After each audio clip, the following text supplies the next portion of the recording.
the 10th chapter of the book of Tao Te Ching.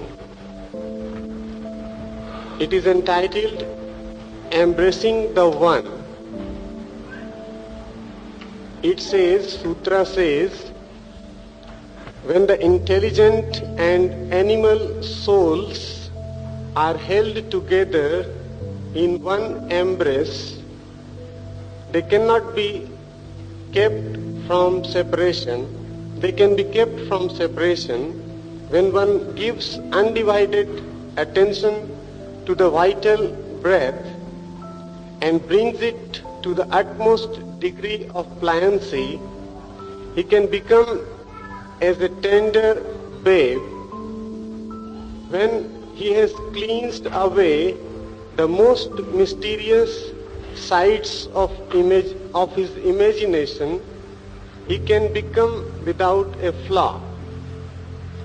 इसका हिंदी अनुवाद इस प्रकार है। 10वां अध्याय अद्वय की स्वीकृति। यदि बौद्धिक और इंद्रिय आत्माओं को एक ही आलिंगन में आबद्ध रखा जाए तो उन्हें पृथक होने से बचाया जा सकता है। जब कोई अपनी प्राणवायु को अपनी ही एकाग्रता द्वारा नमनीयता की चरम सीमा तक पहुंचा दे तो वह व्यक्ति शिशुवत कोमल हो जाता है। जब वह कल्पना के अतिशय रहस्यमय दृश्यों को झाड़ पोंछ कर साफ कर लेता है तो वह निर्विकार हो जाता है।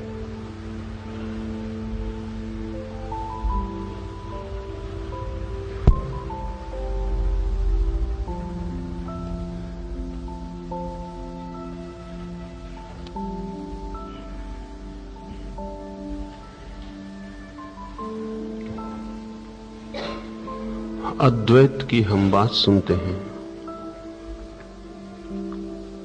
एक ही है सत्य, लेकिन फिर भी अद्वैत की भी जो बात करते हैं वे भी शरीर और आत्मा को दो हिस्सों में बांटकर चलते हैं। जो अद्वैत का विचार रखते हैं वे भी अपने शरीर और अपनी आत्मा के बीच पृथकता मानते हैं। और जब शरीर और आत्मा में भेद होगा तो जगत और परमात्मा में भेद अनिवार्य हो जाता है।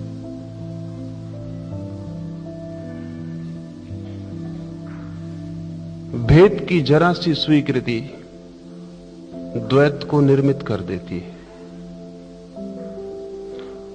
इसलिए एक बहुत विरोधाभासी स्थिति लोगों की है। अद्वैत को मानने वाला भी अपने जीवन में द्वैत को ही मानकर चलता है। लाओस से इसमें अद्वैत की आधारशिला निर्मित कर रहा है। लाओस से कहता है कि जगत और परमात्मा एक नहीं हो सकते जब तक शरीर और आत्मा के बीच एक गहरा आलिंगन ना हो, जब तक कि शरीर और आत्मा के बीच ऐक्य का अनुभव ना हो, तब तक पदार्थ और चेतना के बीच भी एकता निर्मित नहीं हो सकती।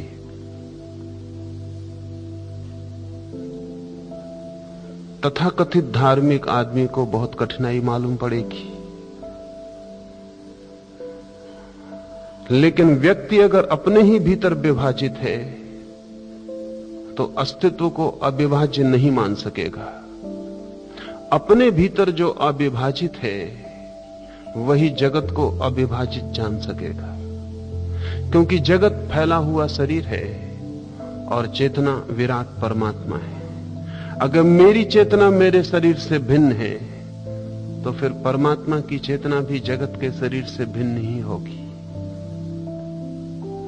लाओस से कहता है यदि शरीर और आत्मा को एक रखा जा सके तो ही अद्वैत की संभावना, तो ही अद्वैत का फूल खिल सकता है। लेकिन ये शरीर और आत्मा अलग कैसे हो जाते हैं इसे हम समझ लें तो शायद एक रखने की बात भी समझ में आ जाए। बच्चा जब पैदा होता है तो उसे कोई भेद का पता नहीं होता है। शरीर और चेतना में कोई भी रेखा भी भेद की नहीं होती। शरीर और चेतना एक ही अस्तित्व की तरह बड़े होते हैं, लेकिन जीवन की जरूरतें, सभ्यता, संस्कृति, सुरक्षा शरीर और चेतना में भेद को निर्मित करना शुरू कर देती।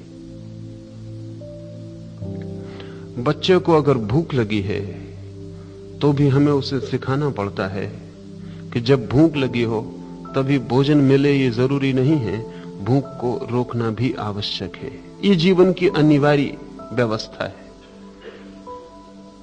जब नींद आ जाए तभी सोना भी मिल जाए, ये आवश्यक नहीं, और जब प्यास लगे तभी पानी भी मिल जाए, ये भी जरूरी नहीं। तो नियंत्रण रखना भी सीखना पड़ता है। और जैसे ही बच्चे को नियंत्रण की क्षमता आती है, वैसे ही उसे यह भी बोध हो जाता है कि मैं अलग हूं और शरीर अलग है। क्योंकि शरीर को भूख लगती है और मैं भूख को रोक लेता हूं, शरीर को नींद आती है और मैं नींद को रोक लेता हूं। मैं रोक सकता हूं जिसे, उससे अलग हो जाता हूं। तो जैसे जैसे बच्चे में नियंत्रण, कंट्रोल विकसित होता है, वैसे वैसे उसकी चेतना और शरीर में एक दरार पड़नी शुरू हो जाती। वो दरार रोज रोज बड़ी होती चली जाती।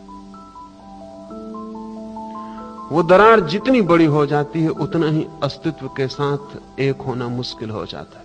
क्योंकि जो अपने शरीर के साथ भी एक होना जिसे मुश्किल हो गया है, उसे विराट जगत के शरीर के साथ एक होना बहुत मुश्किल हो जाएगा। यह गहरा द्वैत जीवन की अनिवार्यता में से पैदा होता है। जरूरी है लेकिन सत्य नहीं है, उपयोगी है लेकिन तथ्य नहीं है। और जो भी उपयोगी होता है जरूरी नहीं कि सत्य हो, और कभी ऐसा भी होता है कि असत्य भी बहुत उपयोगी होते हैं। ये एक उपयोगी असत्य है और इसे विकसित करना ही पड़ता है। लेकिन अगर इससे ही हमारा चित्त सदा के लिए बंध जाए और हम इससे छूट ना सकें, तो ये उपयोगी सत्य आत्मघाती हो जाता है। नियंत्रण सिखाना ही पड़ेगा, संयम सिखाना ही पड़ेगा। जरूरतें खड़ी होंगी और मांग को रोकने की क्षमता भी जुटानी ही पड़ेगी। धीरे धीरे जिसमें जरूरतें पैदा होती हैं वो अलग मालूम होने लगता है, और जो जरूरतों पर नियंत्रण करता है वो अलग मालूम होने लगता है। बुद्धि अलग और वासना अलग मालूम होने लगती है। बुद्धि और वासना जैसे ही अलग मालूम होने लगती हैं, हमारे भीतर ही दो हिस्से हो गए। फिर हम पूरी जिंदगी इन दो हिस्सों के संघर्ष में ही परेशान होते हैं। सारी जिंदगी एक अंतर्द्वंद बन जाती है। पूरी समय वासना अपनी मांग करती है और बुद्धि अपना नियंत्रण स्थापित करना चाहती है। धीरे धीरे हमारे भीतर सब तरफ से विभाजन हो जाता है। मनोविद कहते हैं कि हमारा जो नीचे का हिस्सा है शरीर का, नाभि से नीचे का हिस्सा, उसे हम नीचा हिस्सा मानना शुरू कर देते हैं। केवल नीचे होने के कारण नहीं, निम्न होने के कारण भी। ऊपर के हिस्से के साथ हम अपना आत्मसात करते हैं और शरीर के नीचे के हिस्से को हम अलग तोड़ के रख देते हैं। कमर के नीचे का शरीर आपको ऐसा मालूम पड़ता है आपका नहीं है। कमर के ऊपर का शरीर ही बस आपका है, क्योंकि कमर के नीचे का हिस्सा धीरे धीरे वासना से जुड़ जाता है और कमर का ऊपर का हिस्सा धीरे धीरे बुद्धि से जुड़ जाता है, और अंततः तो बुद्धि सिर में केंद्रित हो जाती है। इसलिए आप अपने चेहरे से ही अपने को पहचानते हैं। बाकी सारे शरीर को तो हम छिपाए रखते हैं। उसके छिपाने का कारण सिर्फ ठंड और गर्मी और शीत से बचाव ही नहीं है। उसके छिपाने का बुनियादी कारण है कि हमारी आइडेंटिटी, हम अपना तादात्म्य केवल चेहरे से करना चाहते हैं, बाकी शरीर से नहीं। क्योंकि बुद्धि हमारी प्रतीत होती है कि हमारी खोपड़ी में निर्भर है, और इसलिए चेहरा काफी। ये बहुत मजे की बात है कि अगर आपका चेहरा काट के रख दिया जाए तो आप पहचाने जा सकते हैं, लेकिन आपका पूरा शरीर अगर रखा हो, सिर्फ चेहरा ना हो, तो आप खुद भी ना पहचान सकेंगे कि शरीर आपका है। दूसरे तो पहचान ही नहीं सकेंगे, आप भी नहीं पहचान सकेंगे। हमारी पहचान बुद्धि से जुड़ गई और हमने पूरे शरीर को वासनाग्रस्त मान के अलग छोड़ रखा है। इसके गहरे परिणाम हुए हैं, उन गहरे परिणामों पर हम बात करेंगे। लाओस से इस पहले सूत्र में कह रहा है कि यदि बौद्धिक और ऐन्द्रिक आत्माओं को एक ही आलिंगन में आबद्ध रखा जाए तो उन्हें पृथक होने से बचाया जा सकता है। अगर मेरी बुद्धि और मेरी इंद्रियां एक गहरे आलिंगन में आबद्ध रहें तो मेरे भीतर द्वंद्व को और द्वैत को पैदा होने से रोका जा सकता है। और अगर ये आबद्ध न रहें, अगर मैं बुद्धि को और वासना को अपने भीतर अलग तोड़ लूं और दोनों के बीच सब सेतु नष्ट कर दूं, तो फिर मेरे भीतर खंडित होने की स्थिति को नहीं रोका जा सकता है। जिसे मनोवैज्ञानिक सिजोफ्रेनिक कहते हैं, खंडित व्यक्ति कहते हैं, वो हम सभी थोड़े ना बहुत हैं। जब कोई ज्यादा खंडित हो जाता है तो पागल हो जाता है। हम किसी तरह से अपने को मैनेज कर लेते हैं, हम किसी तरह से अपने को चला लेते हैं और पागल नहीं हो जाते, लेकिन हमारे भीतर पागलपन की क्षमता प्रतिपल घटती बढ़ती रहती। हम अपने ही भीतर एक गहरे संघर्ष में हैं, आलिंगन में नहीं। एक तालमेल नहीं है भीतर, एक संगीत नहीं है, एक लयबद्धता नहीं है भीतर। भीतर एक संघर्ष, एक द्वंद्व, एक विरोध, एक शत्रुता है। प्रत्येक चीज के साथ संघर्ष है। अभी पश्चिम में एक नया आंदोलन चलता है, विशेषकर अमेरिका में, संवेदनशीलता को बढ़ाने का। क्योंकि अमेरिका को अनुभव होना शुरू हुआ है कि आदमी की संवेदनशीलता समाप्त हो गई, सेंसिटिविटी समाप्त हो गई है। हम छूते हैं लेकिन छूना हमारा बिल्कुल मुर्दा है। हम देखते हैं लेकिन आंखें हमारी पथराई हुई है। हम सुनते हैं लेकिन कानों पर आवाज ही पड़ती है, हृदय तक कोई संवेदन नहीं पहुंचता। हम प्रेम भी करते हैं, हम प्रेम की बात भी करते हैं, लेकिन प्रेम हमारा बिल्कुल निष्प्राण है। हमारे प्रेम के हृदय में कोई धड़कन नहीं है। हमारा प्रेम बिल्कुल कागजी है। हम सब कुछ करते हैं लेकिन ऐसा मालूम होता है कि हमारे किसी भी करने में कोई संवेदना नहीं रह गई। संवेदना शून्य, जड़, यंत्रवत हम उठते हैं, बैठते हैं, चलते हैं, सब हम कर लेते हैं। संवेदना वापस लाई जानी जरूरी है। तो मनस्विद कह रहे हैं कि अगर हम आदमी की संवेदना वापस न ला सके तो हम आदमी को पृथ्वी पर इस सदी के आगे बचा नहीं सकेंगे। अभी तक व्यक्ति पागल होते रहे थे, अब समूहगत रूप से लोग पागल हो जाएंगे। संवेदना वापस लौटानी पड़ेगी, लेकिन संवेदना वापस कैसे लौटे और संवेदना खो क्यों गई है?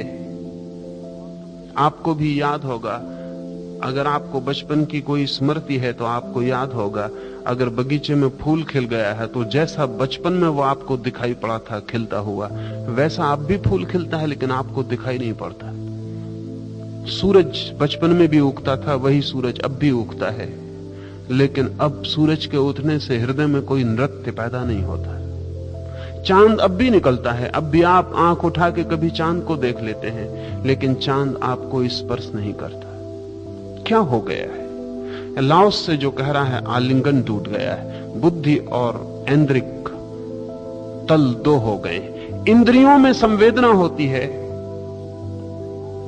बुद्धि संवेदना को अनुभव करती है। अगर दोनों टूट जाएं तो संवेदना होनी बंद हो जाती है, इंद्रियां जड़ हो जाती हैं और बुद्धि तक कोई खबर नहीं पहुंचती, और जीवन का काव्य और जीवन का संगीत और जीवन का रस सभी को सूख जाता है।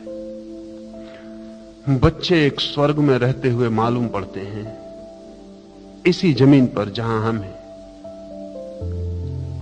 लेकिन उनके स्वर्ग में रहने का कोई और कारण नहीं है। सिर्फ इतना ही कारण है कि अभी उनकी इंद्रिय आत्मा और उनकी बुद्धि आत्मा में फासला नहीं पड़ा है। अभी जब वे भोजन करते हैं तो शरीर ही भोजन नहीं करता, उनकी पूरी आत्मा भी उस भोजन से आनंदित होती है। अभी जब वे नाचते हैं तो सिर्फ शरीर ही नहीं नाचता, उनकी आत्मा भी नाचती है। अभी जब वे दौड़ते हैं तो उनका शरीर ही नहीं दौड़ता, उनकी आत्मा भी दौड़ती है। अभी वे संयुक्त हैं, अभी उनके भीतर भेद पड़ना शुरू नहीं हुआ, अभी वे अद्वैत में हैं, अभी वे दो नहीं हुए, अभी एक है। इसलिए बच्चा जिन आनंद को अनुभव कर पाता है उनको हम अनुभव नहीं कर पाते, और बच्चा जिस प्रेम को अनुभव कर पाता है उस प्रेम को हम अनुभव नहीं कर पाते। होना तो उल्टा चाहिए कि हम ज्यादा अनुभव कर सकें, क्योंकि हमारी अनुभव की क्षमता और हमारे अनुभव का संग्रह बड़ा है, लेकिन हम अनुभव नहीं कर पाते, क्योंकि अनुभव करने की जो प्रक्रिया है वही हमारी टूट गई। संवेदना तो होती है शरीर पर। जब मैं आपके हाथ को छूता हूं तो मेरा हाथ ही आपके हाथ को छूता है। अगर मेरा हाथ ही जड़ है, महात्मा गांधी के 3 गुरुओं में से एक का नाम है हेनरी थारो। हेनरी थारो के संबंध में कहा जाता है कि लोग जब उसका हाथ छूते थे तो उन्हें लगता था कि जैसे वो किसी मुर्दा आदमी का हाथ छू रहे। मित्रों ने उल्लेख किया है अपने संस्मरणों में कि हेनरी थारो के हाथ को अगर आंख बंद करके छुओ तो कहना मुश्किल है कि तुम लकड़ी का हाथ छू रहे हो कि असली हाथ छू रहे हो। हेनरी थारो को शायद ज्यादा हो गया होगा यह हाथ संवेदन शून्य, लेकिन हमारा भी ऐसा ही है। हाथ में संवेदना हो, हाथ जीवंत हो, और हाथ का रोआ रोआ और हाथ का अणु अणु और हाथ का कोष्ठ कोष्ठ बिजली से भर जाए छूते समय, तो ही बुद्धि ग्रहण कर सकती है इस स्पर्श के आनंद को। अगर हाथ ही मुर्दा पड़ा रहे तो बुद्धि तक कोई खबर ही नहीं पहुंचती, और बुद्धि तक खबर न पहुंचे तो बुद्धि के पास सीधा कोई उपाय नहीं है। इंद्रियां बुद्धि के द्वार हैं और शरीर आत्मा का साधन है। शरीर आत्मा का फैलाव है स्थूल जगत में, और अगर हम शरीर से दुश्मनी कर लें तो हम जगत से अपना संबंध तोड़ लेते हैं। जिस मात्रा में हमारा अपने शरीर से संबंध टूटता है उसी मात्रा में हमारा अस्तित्व से संबंध टूट जाता है। फिर हम जीते हैं, लेकिन हमारे और अस्तित्व के बीच एक फासला बना रहता है। हम कहीं भी चले जाएं, हम अस्तित्व से दूर ही बने रहते हैं। हम प्रेम भी करें तो फासला होता है, हम करुणा भी करें तो फासला होता है, हम मित्रता भी बनाएं तो एक फासला होता है जिसके आर पार हम खड़े रहते हैं, और आर पार पहुंचना बहुत मुश्किल है। लाओस से कहता है ये द्वैत हमारे भीतर पैदा होता है हमारी बुद्धि और हमारी इंद्रियों के बीच फासले के निर्माण से, लेकिन यह फासला उपयोगी है। एक समय निर्मित होना चाहिए और एक समय यह फासला टूट भी जाना चाहिए। इसे एक सीढ़ी की तरह उपयोग करना उचित है। इसलिए जीसस ने कहा है कि वे ही मेरे स्वर्ग के राज्य में प्रवेश कर सकेंगे जो बच्चों की भांति हो जाएंगे, पुनः बच्चों की भांति, पुनः उतने संवेदनशील जितने बच्चे हैं। एक एक अनुभव जिनके लिए प्राणों तक उतर जाए, ऐसे जो हो जाएंगे वे ही मेरे प्रभु के राज्य में प्रवेश कर सकेंगे। बच्चे के पास एक अद्वैत है लेकिन अज्ञान से भरा, ज्ञानी के पास यही अद्वैत पुनः चाहिए ज्ञान से भरा। बच्चे में एक निर्दोषिता है, एक इनोसेंस है, लेकिन अज्ञानपूर्ण, इग्नोरेंट इनोसेंस। ज्ञानी में यही निर्दोषता पुनः चाहिए, लेकिन प्रज्ञापूर्ण, जानता हुआ, जागा हुआ निर्दोष भाव पुनः स्थापित होना चाहिए। बच्चे का अद्वैत टूटेगा क्योंकि वो बच्चे की उपलब्धि नहीं है। परिस्थिति और संघर्ष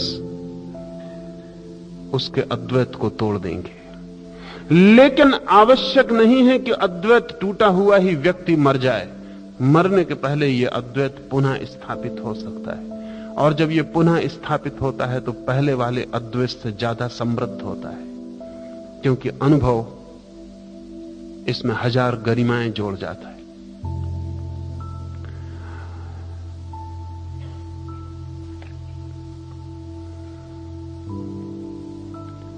क्या किया जा सके कि हमारे भीतर एक अद्वैत आबद्ध हो जाए? हम कैसे भीतर एक हो जाएं? अल्लाह से की साधना पद्धति में भीतर होने के बड़े सुगम उपाय। एक उपाय की हम पहले बात करें, अब फिर उसकी गहरी साधना पर चर्चा। लाओस से मानता था तुम जो भी करो, उठो या बैठो, भोजन करो या सो, जो भी करो उसमें पूरे संयुक्त और एक और लीन हो जाओ।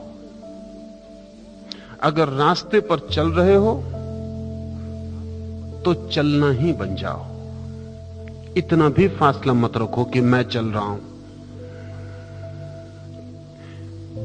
साक्षी की जिस साधना की हम चर्चा करते रहे हैं, लाओस से कहता है साक्षी भी अद्वैत पर नहीं ले जा सकेगा। एक सीमा पर साक्षी को भी छोड़ देना जरूरी है। कृष्णमूर्ति अवेयरनेस की, जागरूकता की बात करते हैं, वो भी अद्वैत पर नहीं ले जा सकेगी। एक जगह जाके उसे भी छोड़ देना जरूरी है।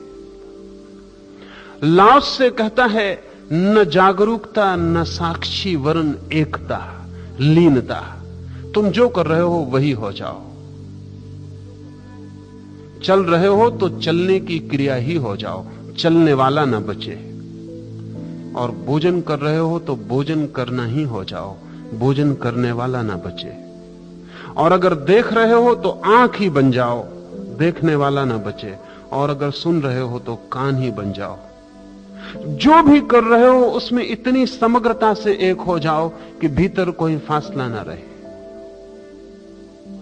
भीतर कोई भी फासला ना रहे। और अगर भीतर का फासला क्रियाओं में टूटता चला जाए तो बुद्धि और वासना के बीच, इंद्रिय और विवेक के बीच, आत्मा और शरीर के बीच सेतु निर्मित हो जाता है। वे दोनों आलिंगन में आबद्ध हो जाते हैं। इस आलिंगन को ही तंत्र ने आंतरिक मैथुन कहा है। जब भीतर की चेतना भीतर की वासना से एक हो जाती है। बुद्धि कहा है तंत्र ने पुरुष को, और शरीर की प्रकृति को स्त्री कहा है। और जब भीतर की स्त्री भीतर के पुरुष से एक हो जाती, आलिंगन में बद्ध हो जाती है, तो परम समाधि फलित होती है। उसी आलिंगन की बात लाओस से कर रहा है। जो भी किया जाए उस करने में मेरे भीतर दो मौजूद ना हो। क्षुद्र से क्षुद्र काम भी मुझे पूरा ही डुबा ले। क्षुद्र से क्षुद्र क्रिया में भी मेरी लीनता परिपूर्ण हो जाए, मैं पीछे ना बचूं। मेरा बचना ही द्वंद है, मेरा पूरी तरह एक हो जाना ही निर्द्वंद हो जाना है। तो आलिंगन फलित होगा। लेकिन यह प्रक्रिया तो पूरे जीवन पर फैलानी पड़े। और अभी फैलानी कठिन है, क्योंकि अभी हमारे भीतर कुछ शारीरिक व्यवस्थागत अनिवार्य फासले हो गए। और जब तक वे फासले न टूट जाएं, तब तक इस लीनता की साधना को साधना मुश्किल है। उन फासलों को हम समझ लें, वो फासले यांत्रिक हो गए हैं, मैकेनिकल हो गए हैं। और जब तक हम यांत्रिक व्यवस्था को ही न तोड़ डालें और नया न कर लें, तब तक केवल लीनता के प्रयोग से कुछ भी ना होगा। बल्कि यह भी हो सकता है कि जब आप कोई काम करें तो आपके ये लीनता का ख्याल कि मैं पूरी तरह लीन होकर ही काम करूंगा, द्वैत का कारण बन जाए। ये लीनता का ख्याल ही आपको लीन ना होने दे। भोजन करते वक्त अगर आप ये ख्याल रख के भोजन करें कि मैं भोजन में पूरा डूबा रहूं, तो आप डूबे नहीं रह सकेंगे, क्योंकि ये ख्याल आपको बाहर ही किए रहेगा।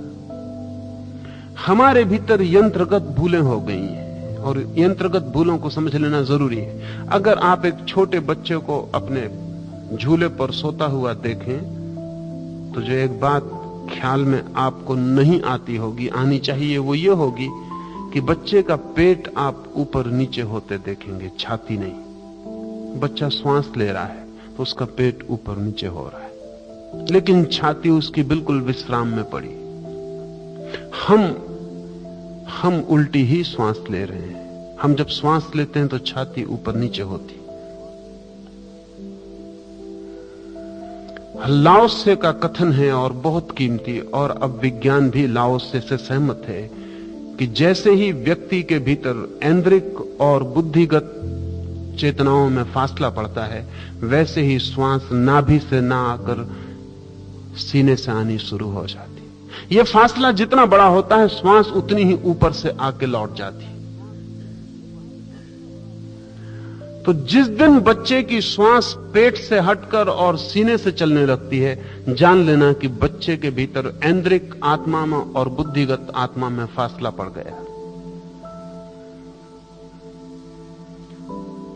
बड़ी उम्र में भी आप भी जब रात सो जाते हैं, तब आपके पेट से ही सांस चलने लगती है, सीना शांत हो जाता है, क्योंकि नींद में आप अपने फासलों को बचा नहीं सकते। बेहोशी में फासले खो जाते हैं और श्वास की स्वाभाविक प्रक्रिया शुरू हो जाती। श्वास का जो प्राथमिक स्रोत है, जापानी भाषा में उसके लिए एक शब्द है, हमारी भाषा में कोई शब्द नहीं है, उसे शब्द है उनका तांडेन, TANDEN। नाभि से 2 इंच नीचे, ठीक श्वास चलती हो तो नाभि से 2 इंच नीचे, जिसे जापानी तांडेन कहते हैं, उस बिंदु से श्वास का संबंध होता है। और जितना तनावग्रस्त व्यक्ति होगा, तांडेन से श्वास का बिंदु उतना ही दूर हटता जाता है।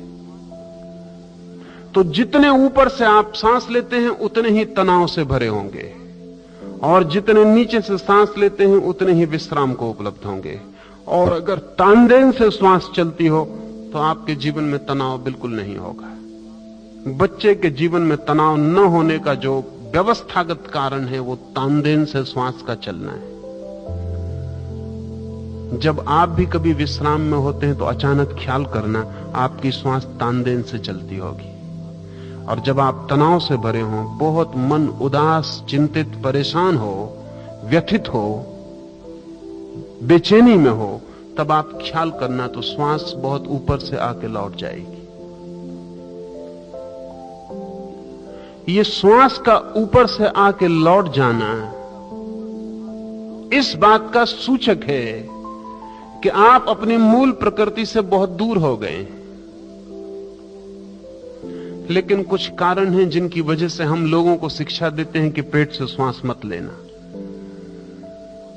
एक तो एक पागलपन का ख्याल सारी दुनिया में फैल गया है, और वो ये है कि छाती फूली हुई होनी चाहिए, छाती बड़ी होनी चाहिए।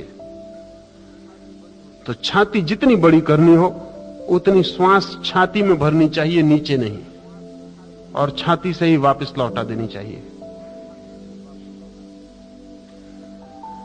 तो छाती को बड़ा करने का पागलपन व्यक्ति के भीतर एक भयंकर उत्पात को निर्मित कर देता है। अगर आपने कभी जापानी या चीनी फकीरों की तस्वीरें देखी, या लाओत्से की तस्वीर अगर आपने कभी देखी, तो आपको थोड़ी हैरानी होगी। चीन और जापान में तो बुद्ध की भी जो तस्वीरें और मूर्तियां बनाई हैं, वो भी देख के हमें हैरानी होगी, क्योंकि हमने जो बुद्ध की मूर्तियां बनाई हैं, उनसे उनका मेल नहीं है। हमारी जो बुद्ध की मूर्तियां, उनमें पेट बहुत छोटा है, पीठ से लगा हुआ है, और छाती बड़ी है। और जापान और चीन में बुद्ध की भी जो मूर्तियां हैं, उनमें पेट बड़ा है।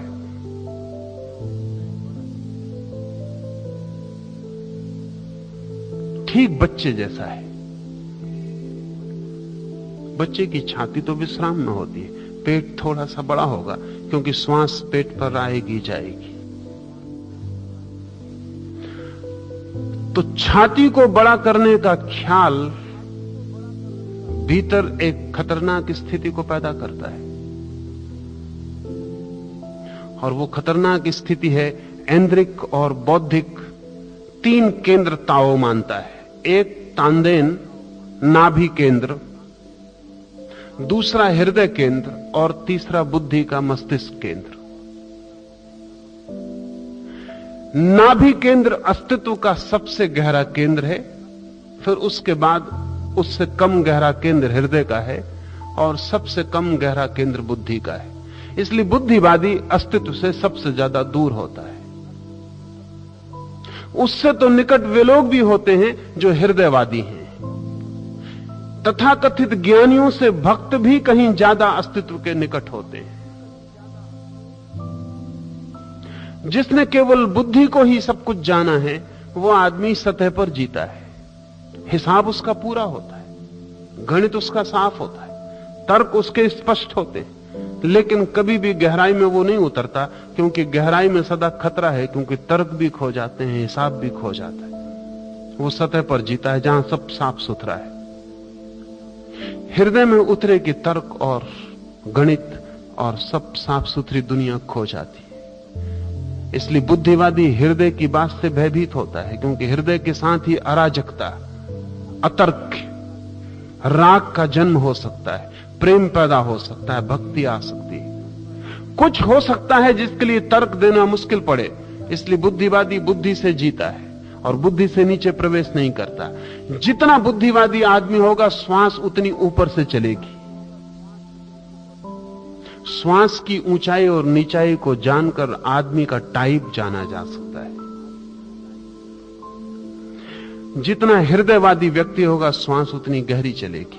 लेकिन लाओ से कहता है हृदय भी आखिरी गहराई नहीं, और गहरे उतरना जरूरी है, और उसको वो तांदेन कहता है। नाभि से श्वास चलनी चाहिए। नाभि से जिसकी श्वास चल रही है, वो अस्तित्व के साथ वैसा ही जुड़ गया है जैसे छोटे बच्चे जुड़े होते हैं। जब कोई अपनी प्राणवायु को अपनी ही एकाग्रता के द्वारा नमनीयता की चरम सीमा तक पहुंचा दे, तो वो व्यक्ति शिशुवत कोमल हो जाता है। अपनी श्वास को नमनीयता की चरम सीमा तक पहुंचा दे। नमनीयता का अर्थ है तनाव शून्य तरलता को पहुंचा दे। अगर आप तनाव मुक्त हों, शून्य हों, तो श्वास आपकी अनिवार्य रूप से नाभि केंद्र पर पहुंच जाएगी। कभी शिथिल होकर, शांत होकर कुर्सी पर बैठ के देखें, आपको फौरन पता चलेगा श्वास नाभि से चलने लगी। लेकिन ढीला छोड़ें अपने को, लेकिन ढीला हम छोड़ते नहीं। क्या इसका कारण केवल इतना ही होगा कि हम सीने को बड़ा करना चाहते हैं? नहीं, इतना ही नहीं है, कारण और भी गहरे हैं। सबसे बड़ा कारण जो आपको ख्याल में भी नहीं होगा, लेकिन आप समझेंगे तो शीघ्र ख्याल में आ जाएगा। बच्चे को अपने शरीर का बोध सबसे पहले कब होता है? फ्राइड की खोजें बहुत मूल्यवान हैं इस संबंध में। फ्राइड कहता है बच्चे को अपने शरीर का सबसे पहले बोध तभी होता है जब वो अपनी कामेंद्रिय को स्पर्श करता है। तभी मां बाप उसको रोकते हैं कि ठहरो, मत करो, मत छुओ।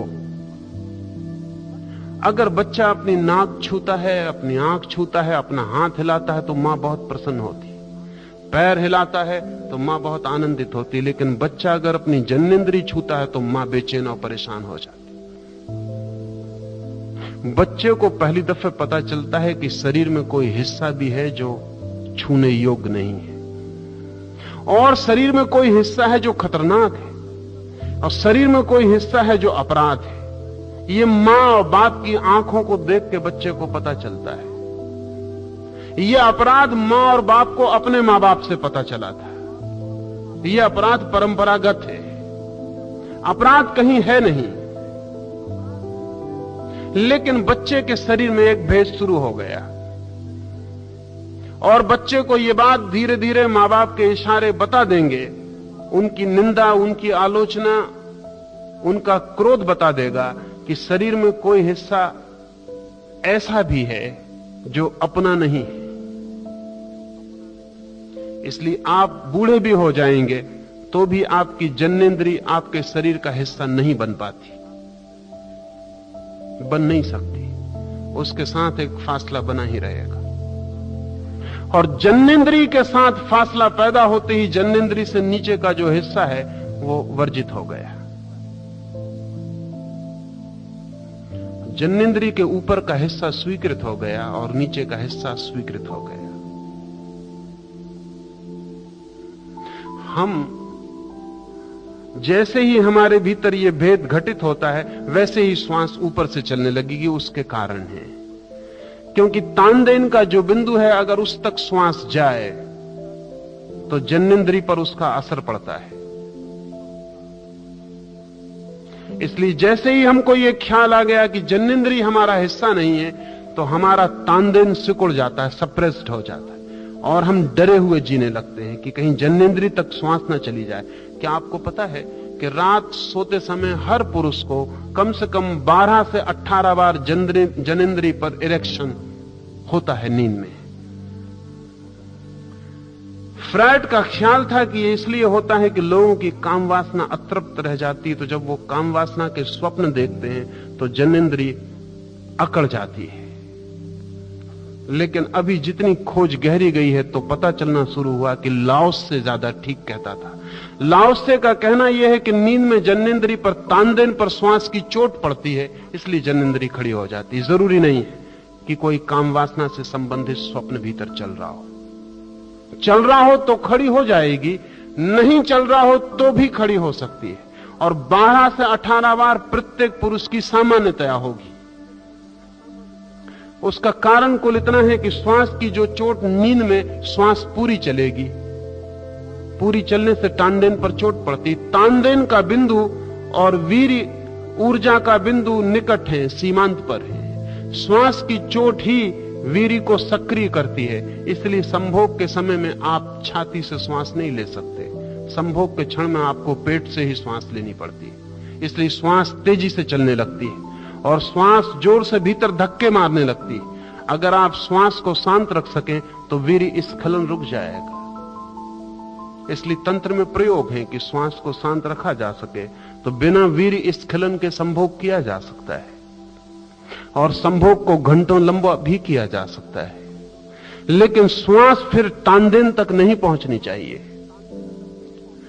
तो जैसे ही बच्चे को यह ख्याल में आ जाता है कि जननेंद्री अस्वीकार करनी है, निंदित है, पाप है, वैसे ही उसकी श्वास ऊपर से चलने लगती, क्योंकि तानदेन पर चोट पहुंचते ही बच्चे की जननेंद्री पर संवेदना होती है और वो संवेदना सुखद है।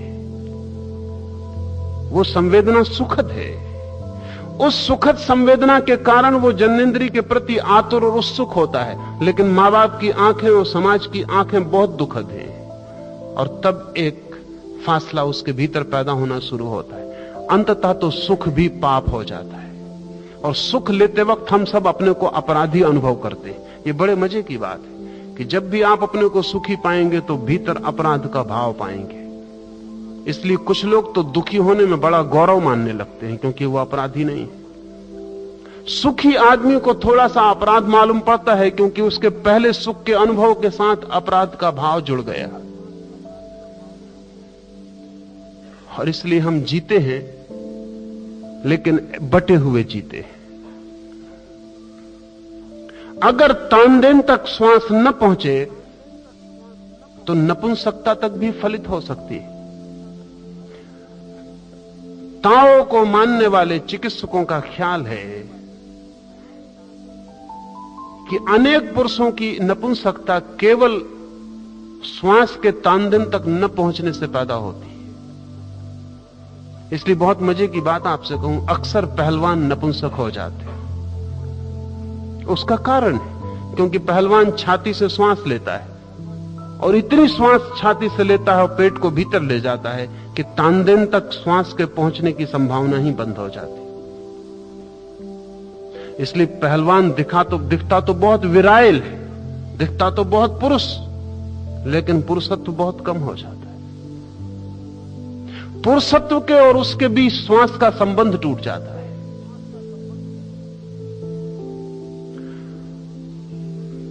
श्वास अगर तानदेन से चले तो वो तभी चल सकती है जब आपने अपनी काम वासना को भी स्वीकार किया हो। अगर अस्वीकार किया है तो श्वास तानदेन से नहीं चल सकेगी। असल में जब तक आपने अपने पूरे वासना को भी समग्र भूत अंगीकार न कर लिया हो, शिशुवत स्वीकार न कर लिया हो, तब तक आपके भीतर अद्वैत निर्मित नहीं हो सकता है। और ये बहुत आनंद की अद्भुत बात है कि जैसे ही कोई व्यक्ति अपनी वासना को उसकी समग्रता में स्वीकार कर लेता है, वैसे ही वासना से मुक्त हो जाता है। द्वंद्व में वासना बढ़ती है, घटती नहीं, तड़फती है, तृप्त भी नहीं होती, संतप्त होती है, संतुष्ट कभी नहीं, पीड़ा बन जाती है, नरक बन जाती है, लेकिन उससे छुटकारा कभी नहीं हो पाता। और तर्क हमसे कहेगा कि जिस चीज में हम इतने उलझ गए हैं उससे और दूर हटते चले जाएं। जितने दूर हम हटते हैं उतना फासला भीतर बड़ा होता चला जाता है। लाओस से कहता है कि आलिंगनबद्ध हो जाओ, अपनी ऐन्द्रिकता को समग्र रूप से स्वीकार कर लो। स्वीकार करते ही तुम उसके मालिक हो जाओगे। स्वीकार करते ही द्वंद्व मिट जाएगा और स्वीकार करते ही निष्पत्ति, निष्कर्ष हाथ में आ जाता है। जो बुद्धि अपनी वासना को पूरे रूप से स्वीकार कर लेती है, वो बुद्धि अपनी वासना के पार निकल जाती है। लेकिन यह पार निकलना संघर्ष से संभव नहीं होता, द्वंद्व से भी संभव नहीं होता। यह निर्द्वंद स्वीकार भाव से संभव होता है। प्राण वायु को नमनीयता की चरम सीमा तक पहुंचाना पहला प्रयोग है। ताओ की साधना में जो उतरते हैं उनका पहला काम यह है कि वो श्वास को फेफड़ों से लेना बंद कर दें, नाभि से लेना शुरू करें।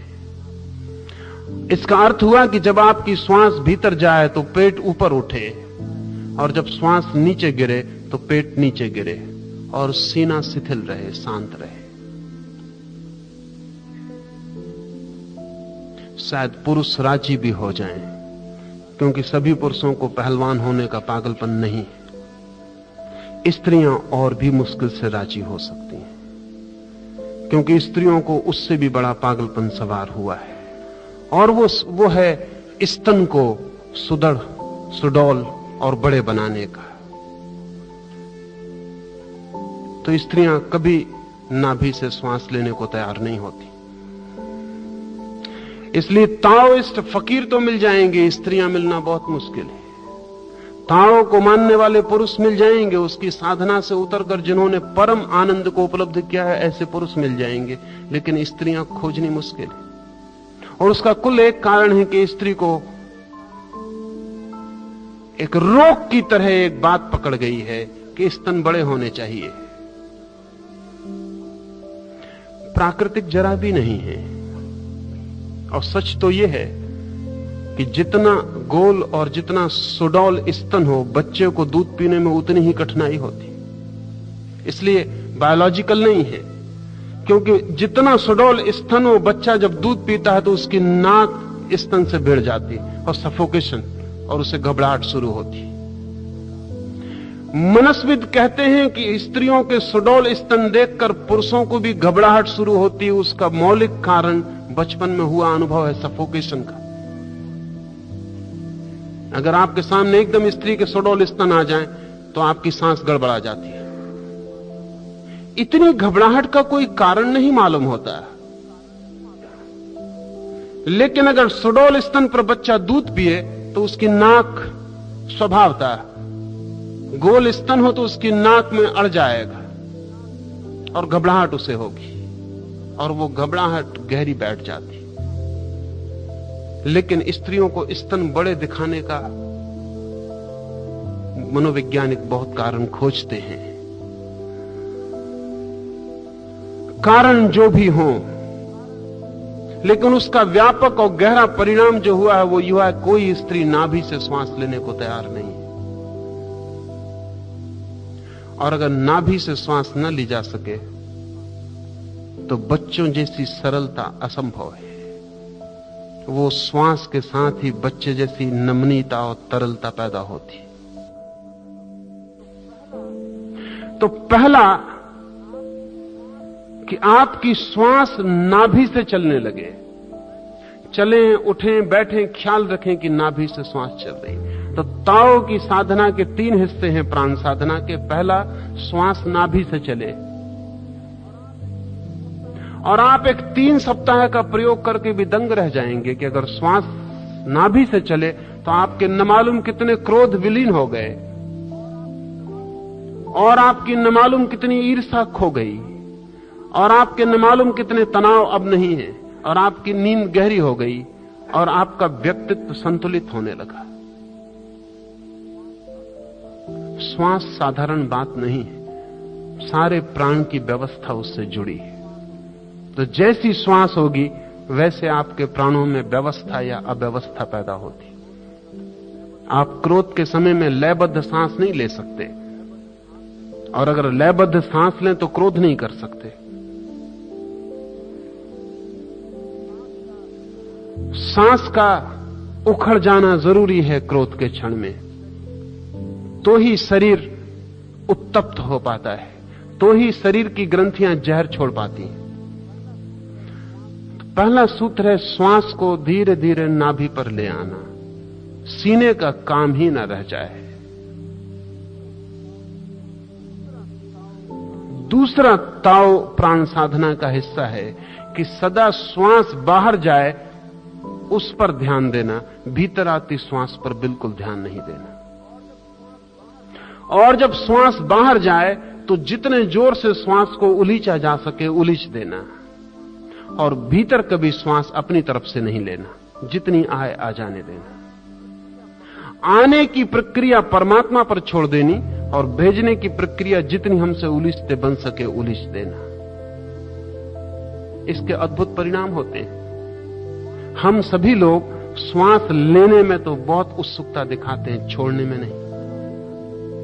अगर आप ध्यान करेंगे तो हमारी एम्फेसिस सदा छोड़ने पर कभी नहीं होती, सदा लेने पर होती। और ये सिर्फ श्वास का ही सवाल नहीं, हमारा पूरा जीवन ही लेने पर निर्भर होता है, देने पर कभी निर्भर नहीं होता। जो व्यक्ति श्वास को देने पर जोर देगा और लेने पर नहीं, उसके पूरे व्यक्तित्व में दान और देना अपने आप गहन हो जाएगा और लेना कम हो जाएगा। एक आदमी की हम श्वास की जांच करके कह सकते हैं कि यह आदमी लेने में रस लेता होगा कि देने में। अनिवार्य रूपेण श्वास को आप धोखा नहीं दे सकते। कंजूस आदमी कभी भी श्वास छोड़ने में सुख अनुभव नहीं करता, सिर्फ लेने में। मनस्विद कहते हैं कि कंजूस व्यक्ति सिर्फ धन को ही नहीं रोकता, सब कुछ रोकने लगता है। कंजूस कॉन्स्टिपेशन में जीता है, सब तरह के कॉन्स्टिपेशन, सभी चीजों को रोक लेता है। 100 में से 90 मौके पर कब्जियत आपके चित्त की कंजूसी का परिणाम होती है। सभी चीजों को रोकने का मन होता है, तो मल तक को रोक लेता है।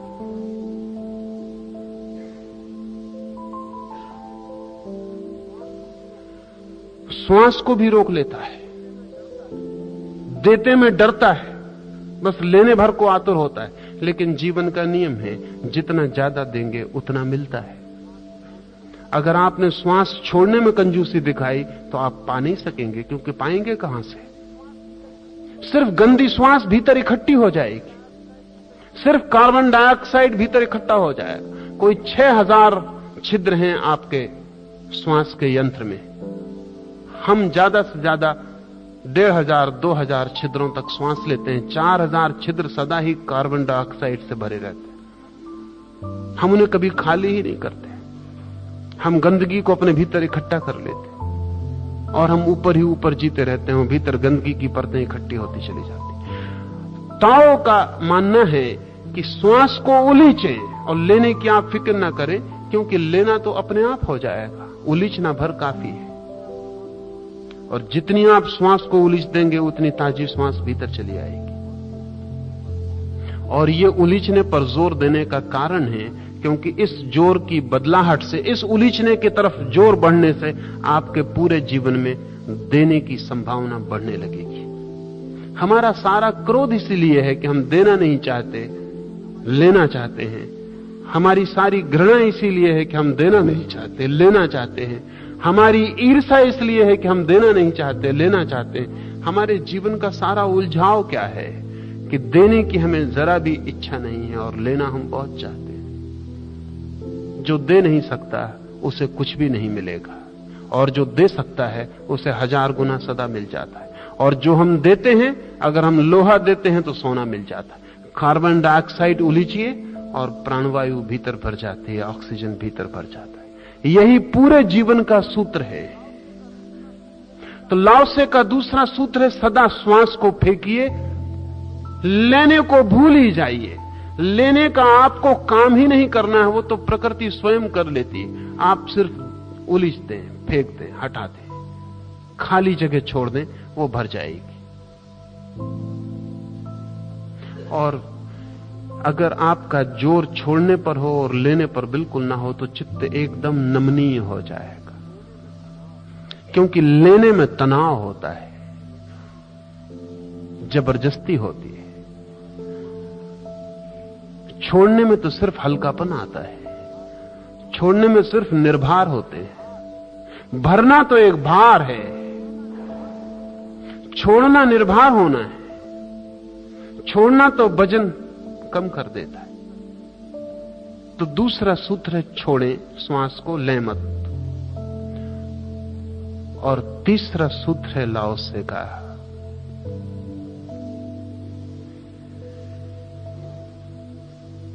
केंद्र नाभि हो जाए, छोड़ने पर जोर हो जाए। और तीसरा, ये जो श्वास का आना जाना है, इससे अपने को पृथक ना समझें। जब श्वास बाहर जाए तो समझें कि मैं बाहर चला गया, और जब श्वास भीतर आए तो समझें कि मैं भीतर आ गया। प्राण के साथ एक हो जाएं। हम क्या करते हैं? हम कहते हैं श्वास मुझ में आई, श्वास मुझसे बाहर गई। लाओसे कहता है इससे बिल्कुल उल्टी बात। वो कहता है श्वास के साथ मैं बाहर गया, श्वास के साथ मैं भीतर आया। मैं ही बाहर हूं, मैं ही भीतर हूं। श्वास के साथ इस शरीर में भीतर आता हूं, श्वास के साथ इस शरीर के बाहर विराट शरीर में जाता हूं। चलते उठते बैठते अगर ये ख्याल रख सके कि श्वास के साथ मैं बाहर गया और श्वास के साथ में भीतर आया, इसका जप निर्मित हो जाए। ये धीरे धीरे धीरे धीरे धीरे जप की भांति आपके भीतर गूंजने लगे कि श्वास में बाहर गया, श्वास में भीतर आया। तो श्वास की ये सतत क्रिया अगर जब बन जाए बाहर और भीतर आने की, तो अद्वैत फलित होता है, तो अद्वैत का अनुभव होता है। और अगर ये 3 बातें ध्यानपूर्वक हो जाएं, तो लाओसे कहता है जब कोई अपनी प्राणवायु को अपनी ही एकाग्रता के द्वारा नमनीयता की चरम सीमा तक पहुंचा देता है, तो शिशुवत कोमल हो जाता है। तो फिर बच्चे की भांति कोमल हो जाता है। ये कोमलता जितनी ज्यादा हो उतना ज्यादा जीवन, ये कोमलता जितनी कम हो उतनी ज्यादा मृत्यु। सख्त हो जाना ही मौत का दरवाजा और कोमल बने रहना ही जीवन का द्वार है। तो कोमल जैसे कि नया नया उगा हुआ अंकुर होता है, दिखता है कमजोर लेकिन वही उसकी शक्ति है। बूढ़ा दिखता हो भला ताकतवर, लेकिन बच्चे से ज्यादा ताकतवर नहीं है, क्योंकि मौत करीब आती चली जा रही। जितना सख्त होता चला जाता है उतना मृत्यु के करीब पहुंचता चला जाता।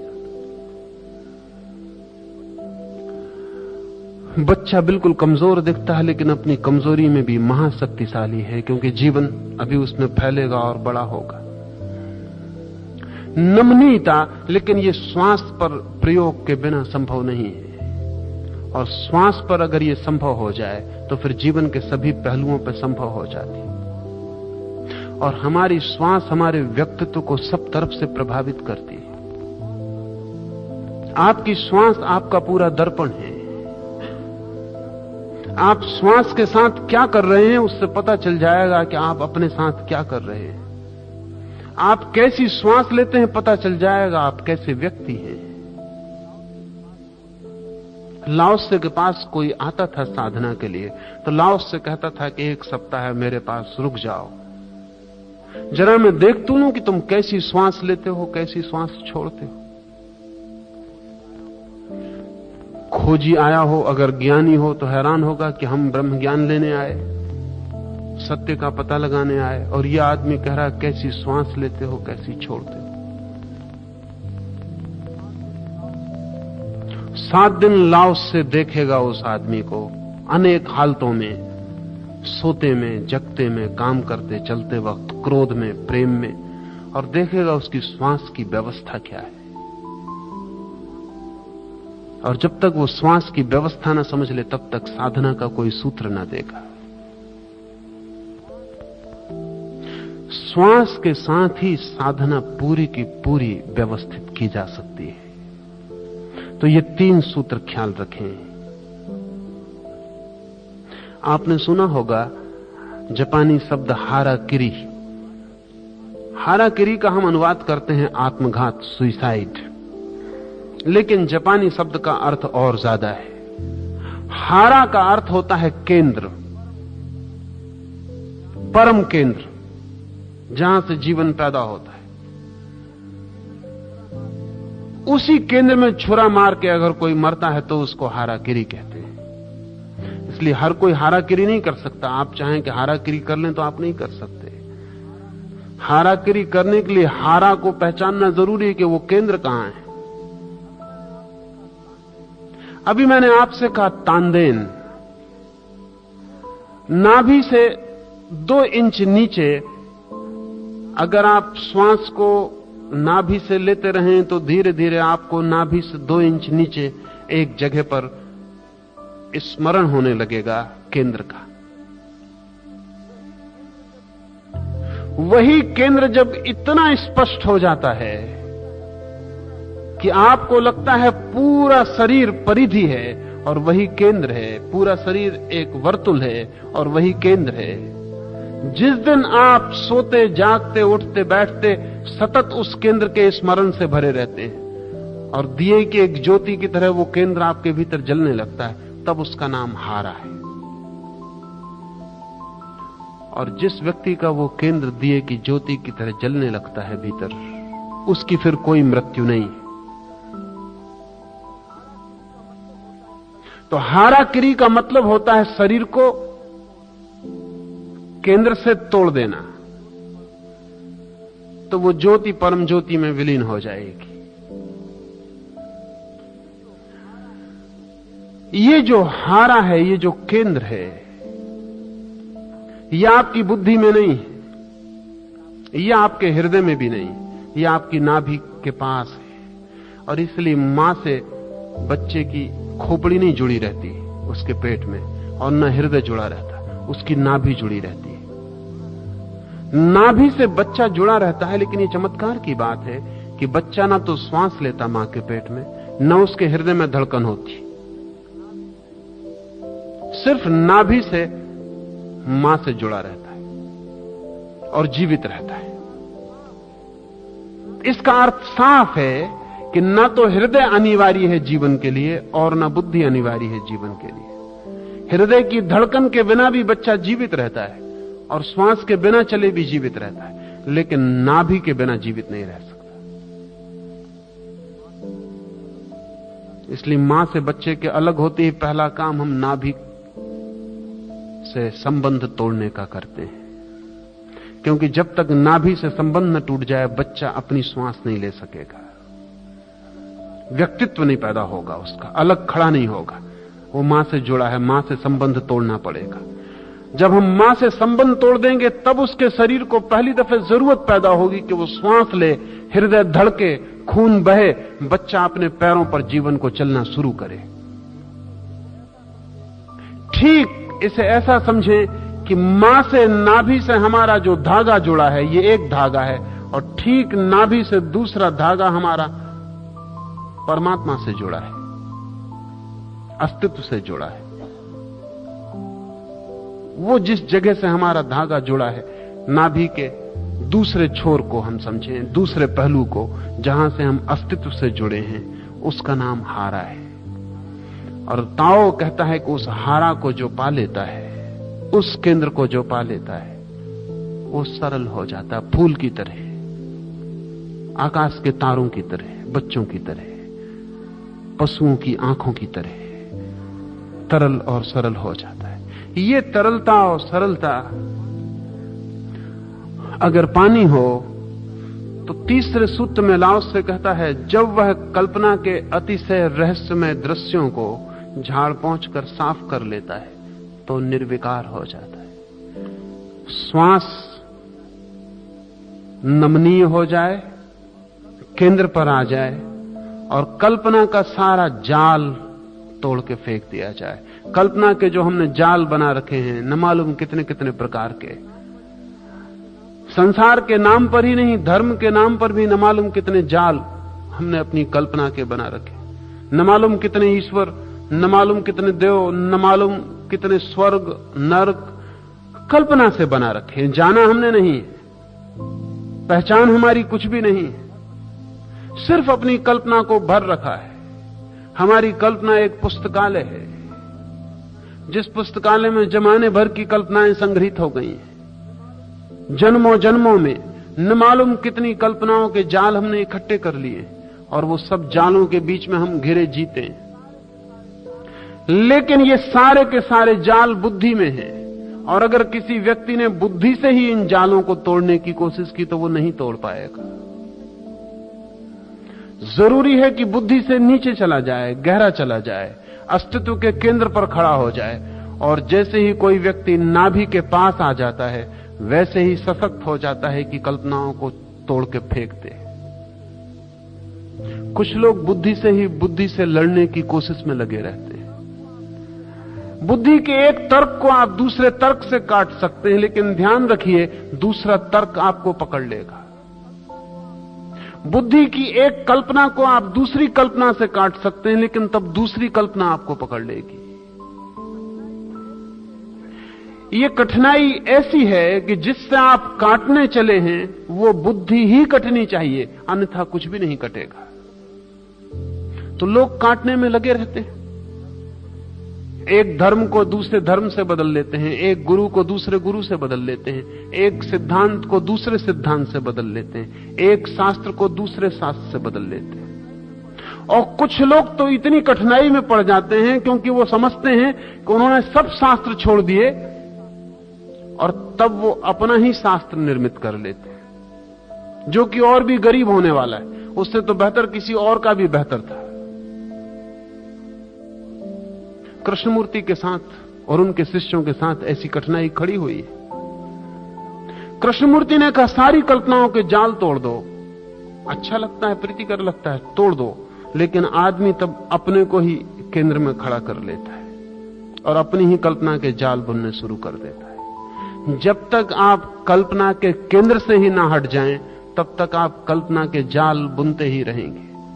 और कल्पना इतनी अद्भुत है कि नकारात्मक रूप से भी अपने को भर लेती है। कृष्णमूर्ति कहते हैं कोई गुरु नहीं है, तो सुनने वाला कहता है कि किसी गुरु को नहीं मानेंगे, और कृष्णमूर्ति को गुरु मानना शुरू कर देता है बहुत गहरे में, उसका उसे भी पता नहीं चलता है। एक मित्र भी आए थे कुछ समय पहले और मुझसे कहने लगे हम किसी गुरु वगैरह को नहीं मानते, क्योंकि हम कृष्णमूर्ति को सुनते, क्योंकि हम कृष्णमूर्ति को सुनते, हम किसी गुरु वगैरह को नहीं मानते। मैंने उनसे पूछा कि कृष्णमूर्ति को सुनकर ही यह ख्याल पैदा हुआ है, तो गुरु तो हो गए, यह ख्याल तुम्हारा नहीं है। पहले तुम दूसरों के ख्याल मानते रहे, अब भी दूसरे का ही ख्याल मान रहे हो। कहने लगे कि नहीं, हम कृष्णमूर्ति को गुरु नहीं मानते। तो मैंने कहा फिर अब सुनने किस लिए जाते हो? अब सुनने की क्या जरूरत रही?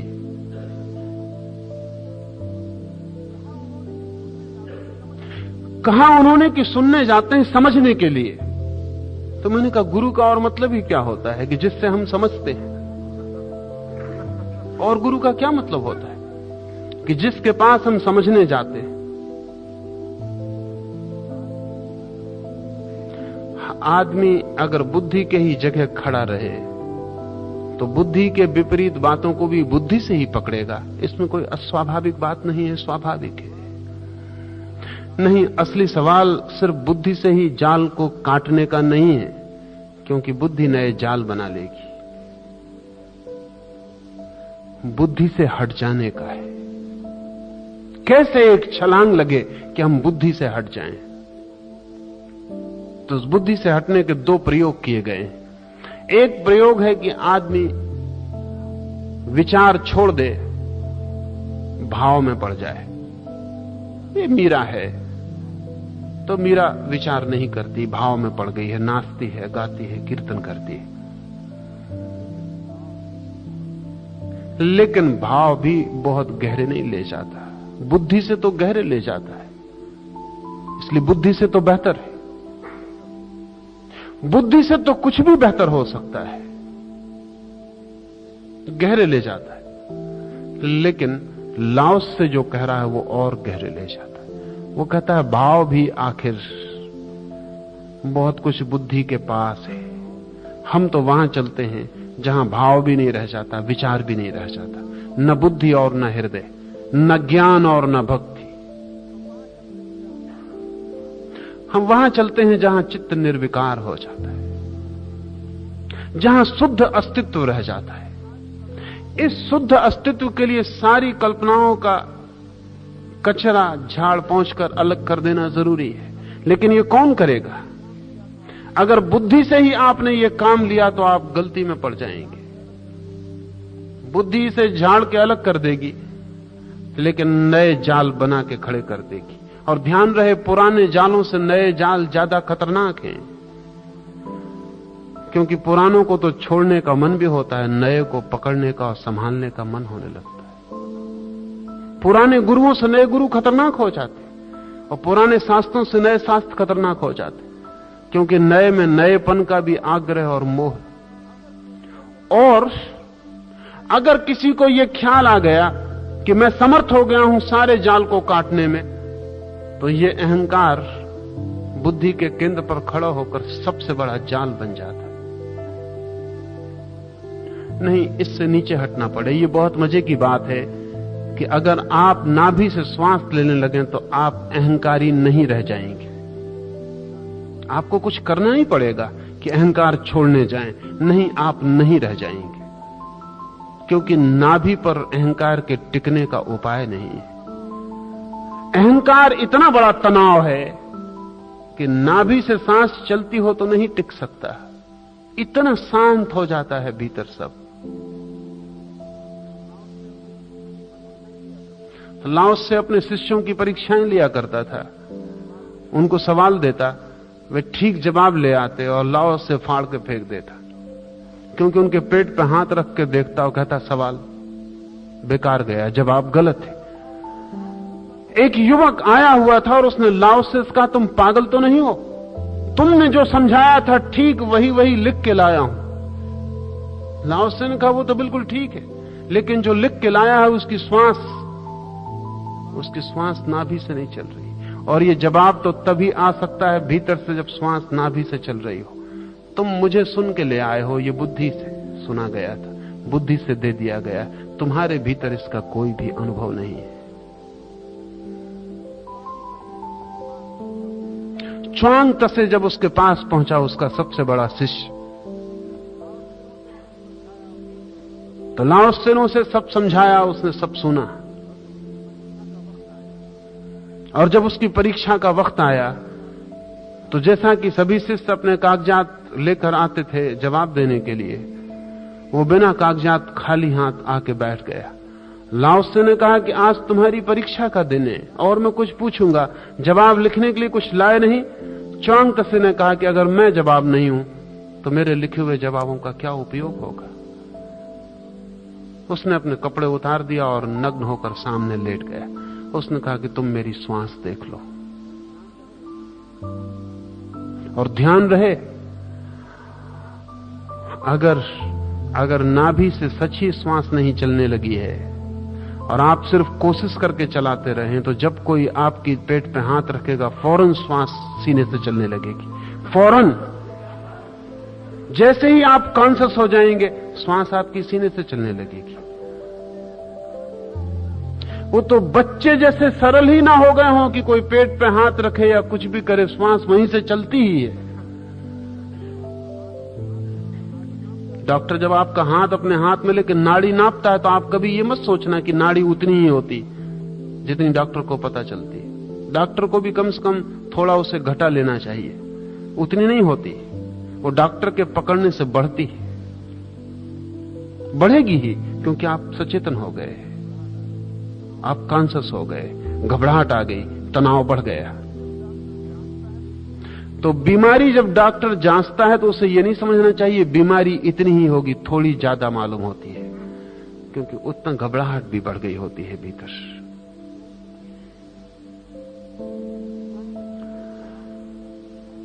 च्वांग त्से लेट गया और उसने कहा मेरी श्वास देख लो। तो उसका पेट ऊपर नीचे गिर रहा है, वो एक छोटे बच्चे की तरह लेटा है। अल्लाह उससे कहता है कि तू उत्तीर्ण हो गया है, अब मुझे कुछ पूछना नहीं, क्योंकि जो जवाब दे सकता है अब तेरे भीतर मौजूद है। बुद्धि से हटाना है चेतना को और नाभि की तरफ ले आना है।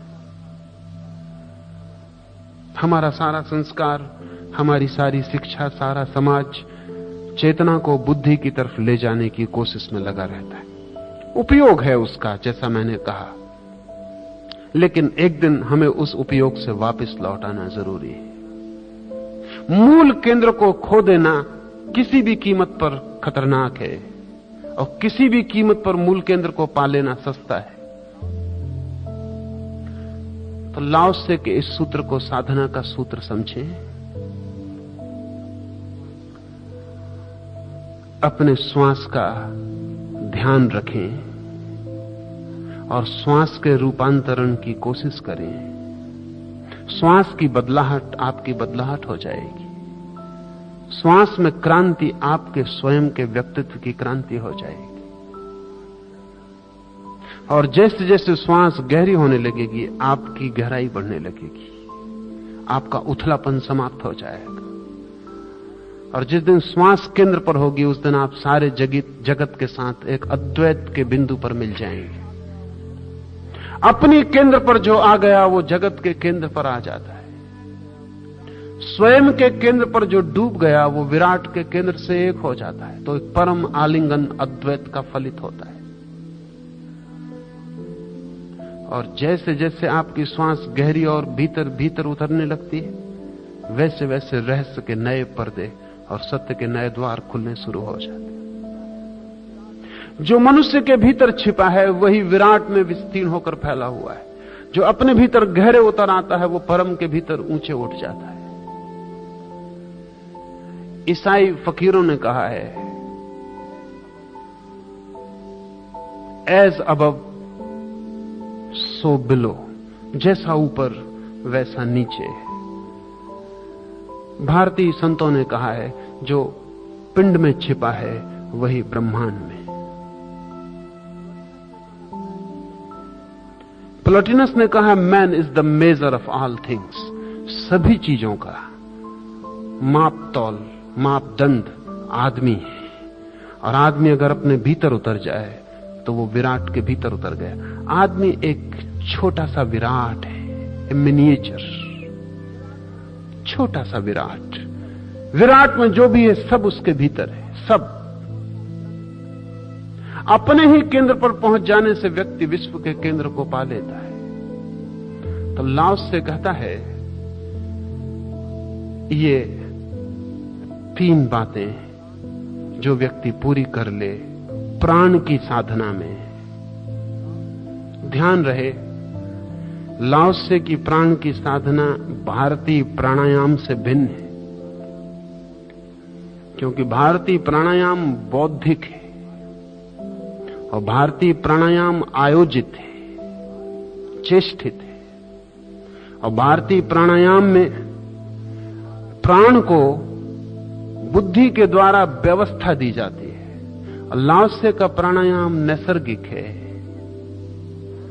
बुद्धि के द्वारा व्यवस्था नहीं देनी है, वरन बुद्धि ने जो व्यवस्था दी है अब तक उसको भी तोड़ डालना है और नैसर्गिक प्राण की गति को खोज लेना है। जो सहज गति है, जो जन्म से हमारे साथ थी, उसे खोज लेना है। तो भारतीय प्राणायाम और लाओत्से के प्राण साधना में बुनियादी अंतर है, और लाओत्से की प्राण साधना ज्यादा गहरी है प्राणायाम से, क्योंकि प्राणायाम फिर आखिर मनुष्य का हिसाब है कि बाएं नाक को रोककर 3 दफे, फिर दाएं नाक को रोककर 3 दफा, फिर इतनी देर भीतर रोकना, फिर इतनी देर बाहर छोड़ना, फिर इतना रेचक, फिर इतना कुंभक। इस सब का सब बुद्धिगत है।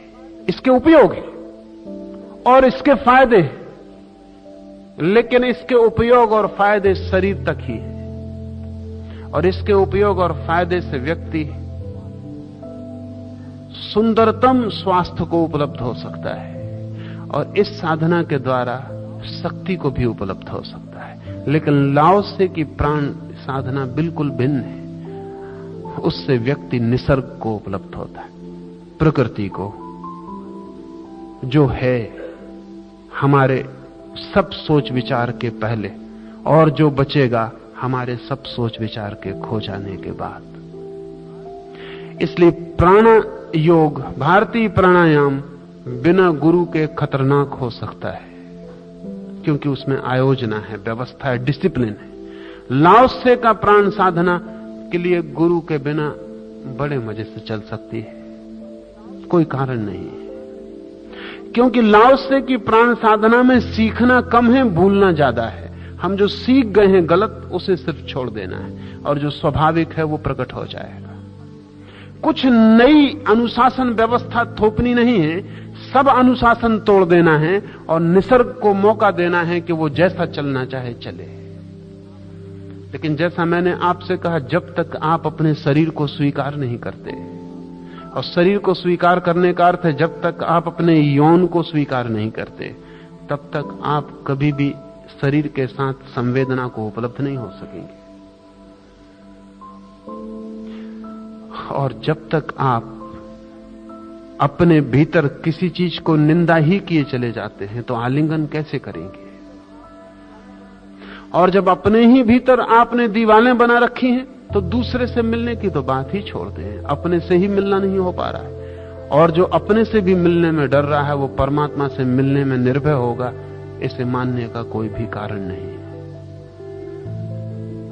स्वीकार करें जो है भीतर, उसे परमात्मा की देन की तरह स्वीकार कर लें, निंदा को छोड़ दें। कुछ पाप नहीं है, कुछ अपराध नहीं है। जो भीतर है वो प्रभु का हिस्सा है, उसे स्वीकार कर लें।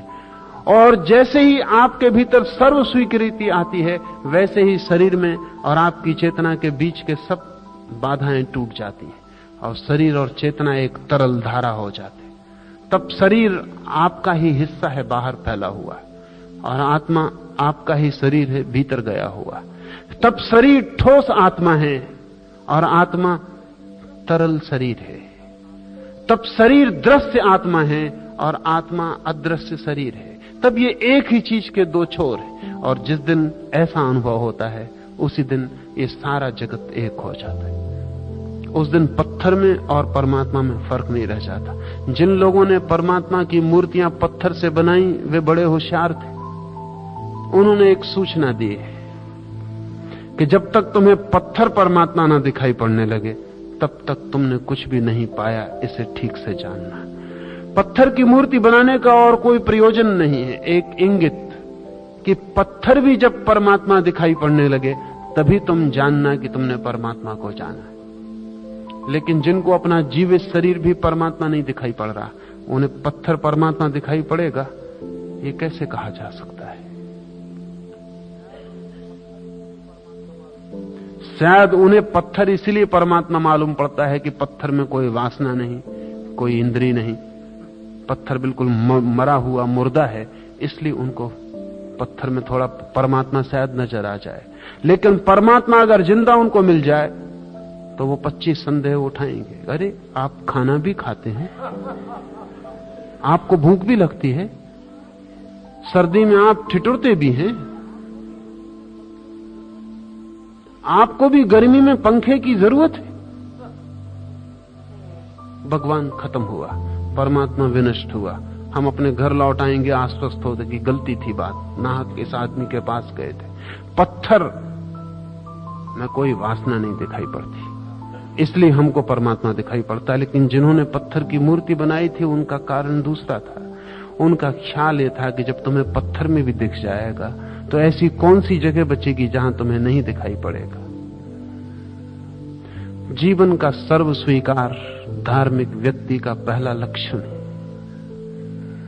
और सर्व स्वीकार से आती है शांति, सर्व स्वीकार से आता है विश्राम, सर्व स्वीकार से आती है बाल सुलभ निर्दोषता।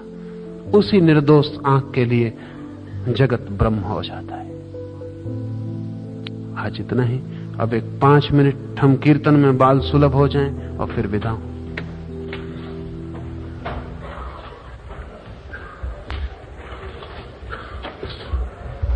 नाचे नंद लाला नंद लाला सीता सीता सुंदर मुखार बिंदम।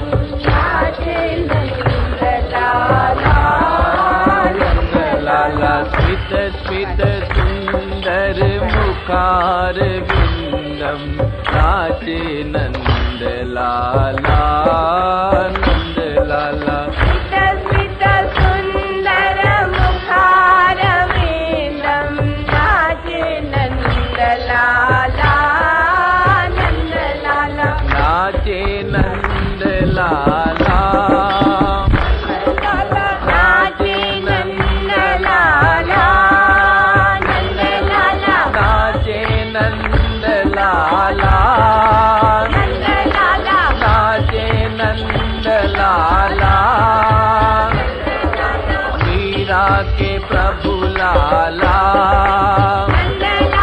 मीरा के प्रभु लाला